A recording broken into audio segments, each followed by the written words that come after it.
Sir बैठक झालेली आहे. विरोधकांसाठी शेवटपर्यंत खुर्च्या रिकाम्या ठेवल्याचे चित्र पण पाहायला मिळालेलं आहे.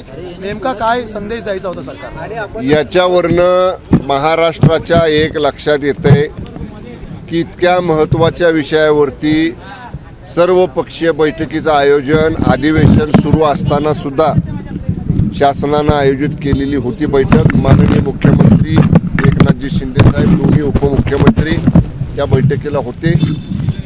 दुपारपर्यंत आम्हाला निरोप होता की सर्व पक्षीयांचा, विशेषतः महाविकास आघाडीच्या नेत्यांचा, की बैठकीला आम्ही येणार आहे. काही लोकांनी निरोप दिले की आम्ही ऑनलाईन जॉईन होणार आहे. ऑनलाईन जॉईन करण्याची सुद्धा व्यवस्था आपण या ठिकाणी केलेली होती. परंतु ऐनवेळी म्हणजे जवळपास 6:30ची बैठक होती आणि 6 वाजताच्या दरम्यान त्यांनी बैठकीला न येण्याचा अचानक निर्णय घेतला.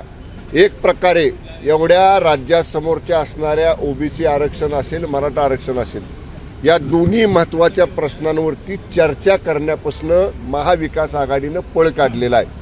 पळ काढण्याचा त्यांचा उद्देश काय आहे हे मला माहीत नाही किंवा हे लक्षात येत नाही.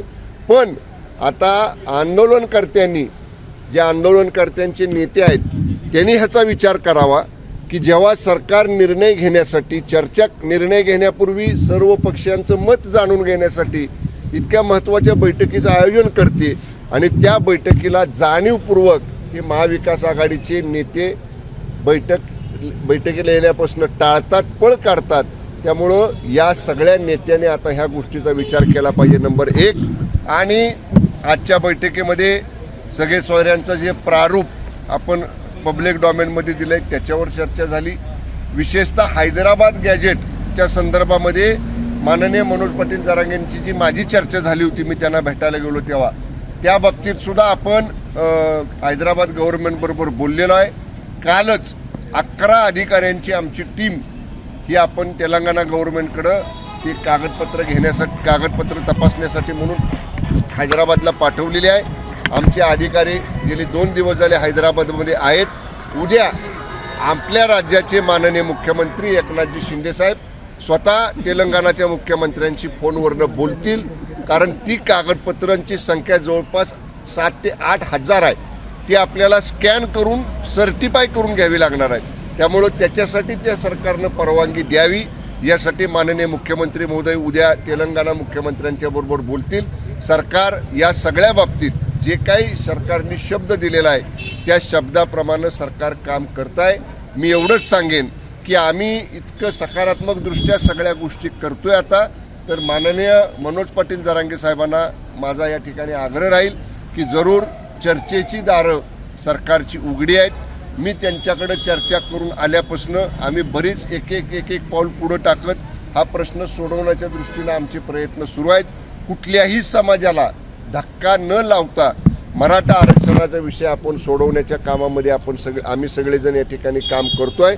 मनोज पाटील जरांगे साहेबांनी माननीय मुख्यमंत्र्यांबरोबर चर्चा करायला हवं तर स्वतः या ठिकाणी 1 to 1 मुख्यमंत्र्यांच्या बरोबर चर्चा करावी, किंवा त्यांना जर त्यांचं प्रतिनिधी मंडळ चर्चा करायला पाठवायचं असेल तर त्यांचं प्रतिनिधी मंडळ सुद्धा त्यांनी केव्हाही चर्चा करायला पाठवावं.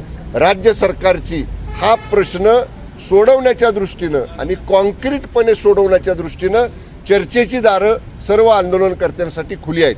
मंत्री महोदय जरांग यांची एकीकडे शांतता रॅली चालू आहे, दुसरीकडे आता भुजबळांनी सुद्धा ओबीसी रॅली काढण्याचा एकंदरीत निर्णय घेतलेला आहे. तुम्हाला वाटत नाही अशा 2 रॅली निघाल्यामुळे समाजाला काय तर सोयीचा निर्माण होऊ शकतो? आजची बैठक का होती? दोन्ही समाजामध्ये सलोखा निर्माण करण्यासाठी होती. म्हणजे ओबीसी समाजाचा सुद्धा गैरसमज होऊ नये की आमच्या ताटातलं काढून दुसऱ्या कुणाच तरी ताटात तुम्ही वाढताय, तोही गैरसमज होऊ नये. आणि मराठा आरक्षणाला जे स्वतंत्र 10% आरक्षण आपण दिलेलं आहे, जे आरक्षण दिल्यापासून आजपर्यंत कोर्टात टिकलेलं आहे, ते आरक्षण टिकावं. आणि त्याच्यानंतर ज्या काय बाबी मनोज पाटील जरांगेने किंवा मराठा आंदोलनकर्त्यांनी समोर मांडलेल्या आहेत, मग सगळ्या सोयऱ्यांचा विषय असेल, विशेषतः मराठवाड्यातल्या जिल्ह्यांसाठी हैदराबाद गॅजेट लागू करण्याचा विषय असेल, या सगळ्या बाबतीत सुद्धा सरकारचे प्रयत्न सुरू आहेत. म्हणून मी सांगितलं 3 आठवडे झाले असेल किंवा 1 महिना होत आला असेल मी जरांगे पाटील साहेबांना भेटून आलो, एकही दिवस आम्ही वाया घालवलेला नाही या कामासाठी. आमचे सगळे, म्हणून तर आमची अधिकाऱ्यांची टीम आम्ही त्या ठिकाणी तेलंगणा गव्हर्नमेंटकडे पाठवलेले आहे. सरकार कुठल्याही समाजात तेढ निर्माण होणार नाही अशाच दृष्टीनं सरकार नेहमी प्रयत्न करेल. सर्वपक्षीय नेत्यांमध्येच एकमत नाहीये. एक जण म्हणतो जी.आर. थांबवा किंवा त्या संदर्भात 2 मत आहेत. तर कशा पद्धतीने कुठला विषय मला नेत्यांनी जो सगळ्या कुठला जी.आर. सगळ्या सोयऱ्यांचा सोयऱ्यांचा साहेब प्रारूप आहे, तो जी.आर. निघालेला नाही. त्याचा ड्राफ्ट आहे, ड्राफ्ट. आणि त्या ड्राफ्टवरती आपण सजेशन्स ऑब्जेक्शन्स लोकांची मागवलेली आहेत.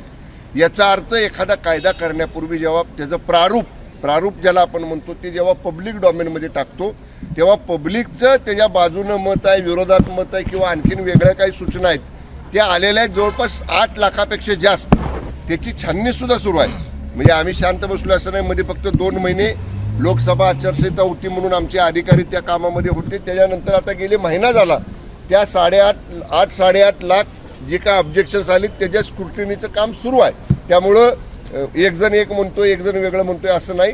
जे काही स्क्रुटिनी झाल्यानंतर अंतिम अहवाल पुढे येईल त्याच्यावरती निर्णय घेतला जाईल. सोयऱ्यांबाबत उपमुख्यमंत्री असे म्हटले की सगळ्या सोयऱ्यांबाबत जो आहे तो अभ्यास करून सर्व मंत्रिमंडळ असेल किंवा मुख्यमंत्री जो आहे तो निर्णय घेतील. वारंवार जरांगेंची हीच मागणी आहे की सगळ्या सोयऱ्यांचा आमचा विचार करण्यात यावा. अगदी बरोबर आहे.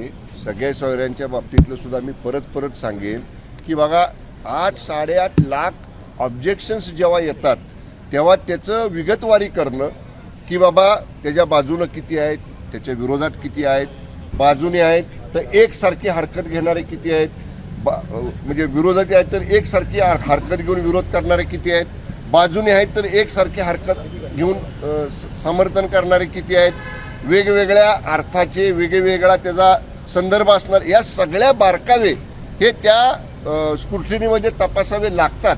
त्यामुळं त्याला थोडासा वेळ लागतोय. पण त्यामुळं 10% जे आरक्षण मिळालेलं आहे त्याला कुठेही बाधा आलेली नाही. त्याला सुद्धा काही लोकांनी कोर्टामध्ये चॅलेंज केलं. पण आमचे ॲडव्होकेट जनरल, आमची वकिलांची टीम ही सतत ते आरक्षण टिकण्यासाठी प्रत्येक तारखेला हजर आहे. त्यामुळं आता त्याचे लाभ सुद्धा मिळायला सुरुवात झाली.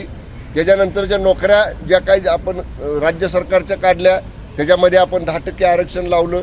नवीन रोस्टर या ठिकाणी 10% मराठा आरक्षणाचे दिलं.